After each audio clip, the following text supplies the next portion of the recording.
Las autoridades de comercio, las más altas autoridades de comercio exterior de Estados Unidos y Ecuador, suscribieron un acuerdo comercial de primera fase.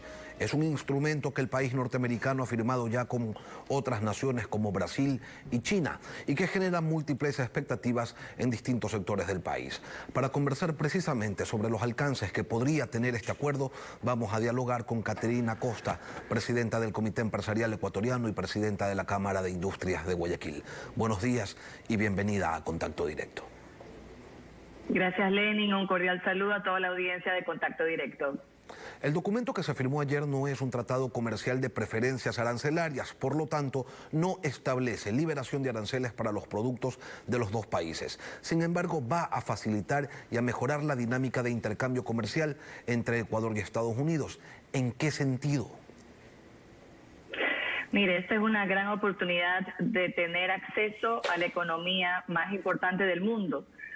330 millones de habitantes con un promedio de ingresos anuales de $63.000.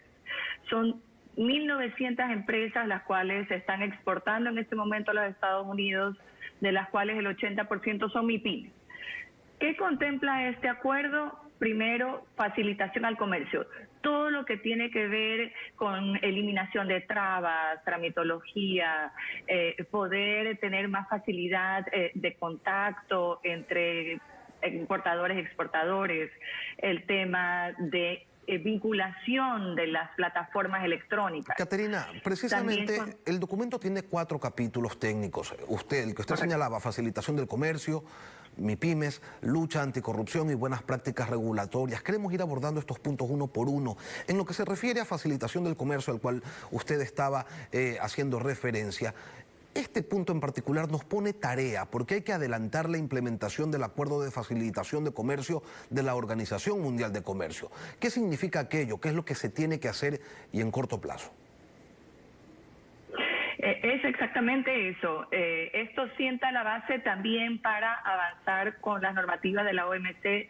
Ecuador es un país con demasiada tramitología. Realmente no es un país que ha estado pensando en poner sus productos en el mundo, en esas cadenas, no solo regionales, sino también globales. Y eso es lo que contempla ese capítulo particularmente, ¿no?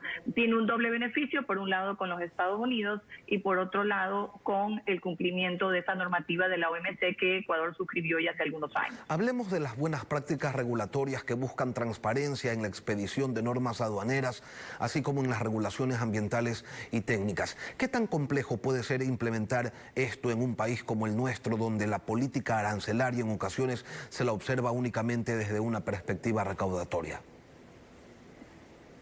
Bueno, yo creo que todo depende de la voluntad. Ecuador en el año 2005 se levantó muy desacertadamente, decisión del expresidente Alfredo Palacio, de la mesa de negociación. Y el presidente Moreno nos ha demostrado una voluntad de ir en un camino en donde los empresarios del sector productivo del Ecuador tengan un marco jurídico y reglas claras en relación a este comercio tan importante que tenemos. Pues más del 30% de nuestras exportaciones van a Estados Unidos y 25% de nuestras importaciones vienen de Estados Unidos. Entonces, lograr que a nivel interno, este segundo capítulo que usted menciona de las buenas prácticas regulatorias, liberar todas estas trabas que tiene el país, que impiden ese libre comercio, que nos significan costos, que no nos permiten competir, cuando nuestros vecinos, Colombia y Perú, pues ya tienen muchos años con un sistema fluido. Es importante a nivel aduanero, como usted decía, y la voluntad, lo que decía yo, la voluntad de la cabeza, de las autoridades, de que quienes nos ven de afuera del bosque puedan hacer recomendaciones y juntos enlazar plataformas. Eso también ayuda, otro de esos capítulos que contiene este acuerdo, enlazar información. Funciona muy bien para quienes estamos en el comercio formal, en los negocios formales, y poder competir de forma mucho más leal de lo que está sucediendo en este momento. En lo que refiere a facilitación de comercio y prácticas regulatorias, estos dos temas deben ser implementados hasta el 2022. Pero este es un gobierno que está de salida. Usted hablaba de voluntad. ¿Y quién nos asegura que el próximo presidente quiera seguir con este acuerdo? Mire, yo creo que este es un camino que no tiene marcha atrás. todos los candidatos presidenciales tienen que estar conscientes que esto en este momento beneficia al 80% de los exportadores de Estados Unidos, que son MIPYMES. Entonces, tenemos que ayudar a esas empresas a poder seguir exportando, pero también ver las oportunidades que se presentan, que son infinitas. Como decía antes, es la economía más importante del mundo. ¿Qué oportunidades hay? No solo para productos primarios, los cuales tienen un flujo ya muy importante, productos nuevos, frutas exóticas, vegetales, también industriales del sector que yo vengo. Cámara Industria de Guayaquil está muy pendiente de la exportación de cables, de perfiles de aluminio, de plomo en bruto, bombas.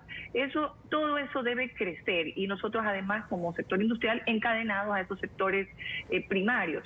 Yo creo que debemos dejar la ideología que tuvimos en el pasado, que tanto daño nos ha hecho, porque oportunidades en 15 años se han perdido infinitas, y un país dolarizado tiene dos grandes pilares: las exportaciones y las inversiones. Y este acuerdo contempla ambas cosas para poder dar seguridad jurídica, un marco de reglas claras en ambas vías, y es lo que el país necesita en momentos tan difíciles, cuando un país como es Estados Unidos nos ha tendido la mano para poder superar esta pandemia que está afectando al mundo entero. El acuerdo no debe pasar por el Congreso norteamericano, pero en Ecuador la Corte Constitucional sí debe determinar si este texto pasa a la Asamblea para su ratificación. ¿Usted cree que hay espacio allí para que criterios políticos se interpongan, para que se haga politiquería con este tema? Yo soy muy optimista, no veo nada en el acuerdo que pudiera generar preocupación. Es una de las cosas buenas de este acuerdo, no hay los sensibles, por ejemplo, cuando ya se entra a las partes de acceso a mercados. Usted mencionaba antes, aquí no estamos hablando de aranceles. Entonces, los temas son muy en onda positiva. Mire usted que hay este capítulo también de apoyo a las MIPYMES. Y ahí tenemos capacitación, tenemos financiamiento, tenemos ayuda para que sigan exportando, para que crezcan esas exportaciones, y todo en el marco de la transparencia, de la seguridad jurídica, de la legalidad, para compartir esas buenas prácticas. Yo no veo nada que pueda utilizarse, como usted decía, en términos políticos, sino que todo va en beneficio de lograr un mejor país, un país con más institucionalidad, y obviamente un país creciendo de la mano de nuestro principal socio comercial, que es los Estados Unidos. Beneficiar a las pequeñas y medianas empresas está dentro del acuerdo de primera fase. Habrá acceso a una línea de financiamiento y a capacitación para fortalecer la vinculación de estas empresas con el comercio digital, tal como usted lo señalaba. Y aquí tenemos dos preguntas, Caterina. ¿De cuánto va a ser esa línea de crédito? Tenemos entendido que es un monto muy importante.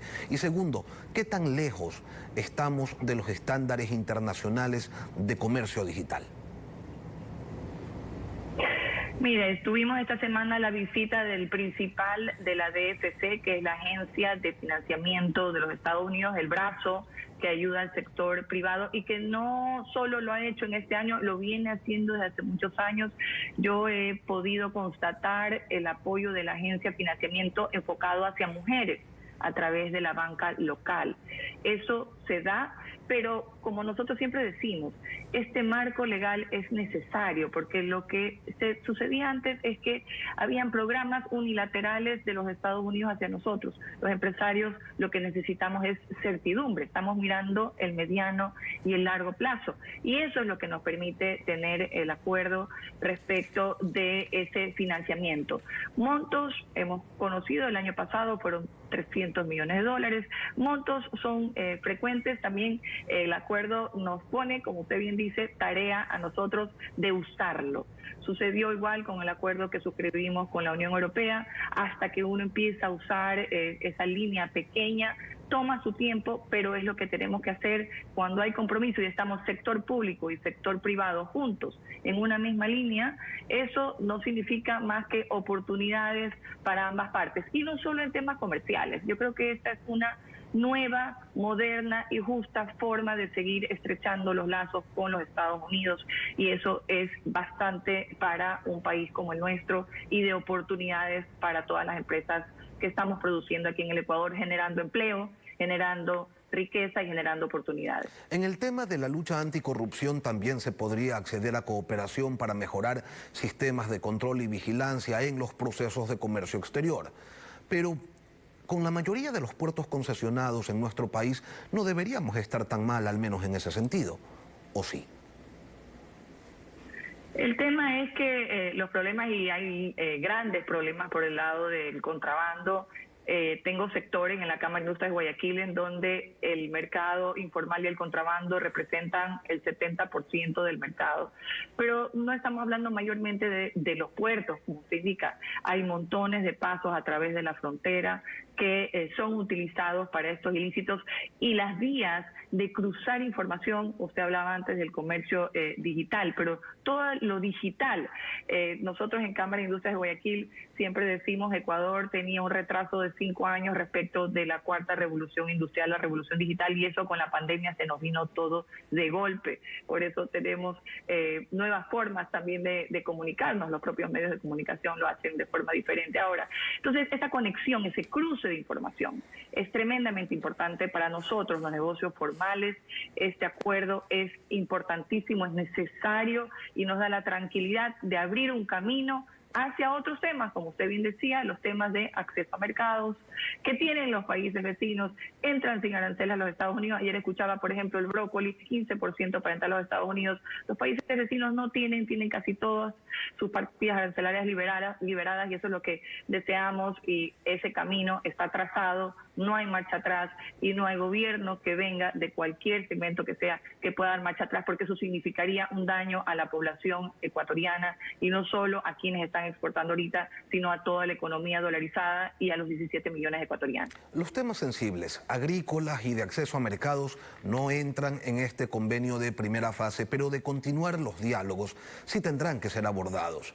¿Cómo se debe plantear una negociación que no termine afectando a los sectores vulnerables que podrían ser fácilmente arrasados con una apertura total? Mire, las economías ecuatorianas y americanas, norteamericanas, son completamente complementarias. Lo que nosotros les vendemos y lo que nosotros importamos es muy diverso. Nosotros enviamos, como decía antes, no solo productos agrícolas, frutas, vegetales, también tenemos productos industrializados, madera, cobre, plomo, cables, pero ellos nos venden maquinarias, tecnología, insumos, aparatos médicos. Es una economía perfectamente complementaria. Ya tenemos la experiencia del acuerdo con la Unión Europea justamente para estos sectores sensibles, y además la experiencia de la negociación que hicimos y que terminó, como dije, erradamente en el año 2005, en donde ya quedaban pocos productos sensibles, entre ellos el maíz, el arroz, el azúcar, ciertos cárnicos, como por ejemplo provenientes del pollo. Eso ya es algo muy acotado, y para eso siempre existen oportunidades para dar largos plazos, diferimientos. Esos son temas que se negocian cuando uno se sienta a la mesa. No me preocupan porque nosotros sabemos cómo hacerlo, ya hemos tenido experiencia en el caso de la Unión Europea, y muy similar será en el caso de los Estados Unidos, así que en ese sentido también estoy optimista. ¿Tienen ustedes una proyección de en cuánto se podrían incrementar las exportaciones hacia Estados Unidos, con quien tenemos ya una balanza comercial positiva? Y también, ¿tienen alguna proyección de cuál podría ser el impacto en generación de empleo de este acuerdo de primera fase? Mire, hay un estudio de la CEPAL que es muy interesante y todos los indicadores son positivos. Si nosotros no tuviéramos este acuerdo de primera fase y no pensáramos en caminar hacia un acuerdo más profundo, como por ejemplo aquello de acceso a mercados, el impacto a la economía ecuatoriana es siempre negativo, tanto en el empleo, tanto en la dinámica que requiere una economía dolarizada. Así es que nosotros solo vemos oportunidades, no solo dentro de los sectores que ya se están exportando, sino de nuevos sectores. Y vuelvo a mi sector, al sector de la manufactura, está mirando a los Estados Unidos. Necesitamos crecer, necesitamos ese encadenamiento, y estas oportunidades se presentan una sola vez en la vida. Hemos perdido 15 años, no podemos seguir perdiendo el tiempo, peor aún en las condiciones actuales. Tenemos que avanzar, y las oportunidades son siempre hacia adelante, hacia crecer. Y eso, ningún gobierno que venga puede perder esa oportunidad. Tiene que pensar en el sector productivo, que es el que genera las plazas de trabajo, que es lo que necesitan los ecuatorianos hoy en día. Caterina, usted señala, nosotros solo vemos oportunidades. ¿No existe un solo riesgo, un solo posible riesgo en un acuerdo comercial con los Estados Unidos? Obviamente, como decía antes, hay sectores sensibles que fueron determinados. Recuerde usted, en el año 2005 ya era muy poco lo que faltaba para hacer el cierre, tanto así que Colombia y Perú cerraron seguidamente a que nosotros nos levantamos de la mesa. Y esos sectores están claramente determinados. Honestamente, y eso que vengo, insisto, del sector industrial, no tengo preocupaciones. Estos acuerdos comerciales tienen formatos nuevos, modernos, más justos, contemplan otros espacios, otros parámetros. Por ejemplo, el del apoyo a las MIPYMES es un capítulo que no contemplan los otros acuerdos que ha suscrito los Estados Unidos. Por ejemplo, no lo contemplan el acuerdo que tienen con Brasil, ni el acuerdo que tienen con Canadá y México. Es un capítulo específicamente para nosotros porque hemos encontrado esa importancia de las MIPYMES en las relaciones con los Estados Unidos. Así es que yo en general siempre soy optimista y creo que lo que se ha firmado ayer es histórico y necesario para todos los ecuatorianos. Que así sea. Caterina Costa, presidenta del Comité Empresarial Ecuatoriano, gracias por acompañarnos hoy aquí en Contacto Directo. Gracias, un cálido saludo para todos.